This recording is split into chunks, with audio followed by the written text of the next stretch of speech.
নহলে আলবাল গাম কিন্তু মন্ত্ৰী এমএলএ সব পাপৰ হে মাত্ৰ দেখিবলে খাদ্য আসলতে শব্দ সেইটোৱে কথা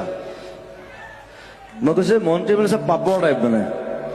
এইটো আচলতে হীৰেণ ভট্টই কৈছিলে মোক বহুত দিন আগতে যে পাপৰটো দেখিবলৈ খাদ্য আচলতে শব্দ তো মই চিন্তা কৰিলো হয় এইটো কথাটো আৰু মন্ত্ৰী এম এল এ বিলাক কেনেকুৱা মানে লেকচাৰ বেছি মাৰে একো কাম নকৰে মন্ত্রী এমএলএ সব পাপর হে মাত্র দেখিবলে খাদ্য দেখাত খাদ্য টাইপ লাগেতো চব পেটলা হে ক্ষীণ মিন মন্ত্ৰী এম এল এ ক'ৰবাত দেখিছেনে মন্ত্ৰী এম এল এ হোৱালে চব পেটটো ওলালে আৰু এনেকুৱা এটা বাই মালটো খাই দিলেতো মন্ত্ৰী এমএলএ সব পাপৰ হে মাত্ৰ দেখিবলে খাদ্য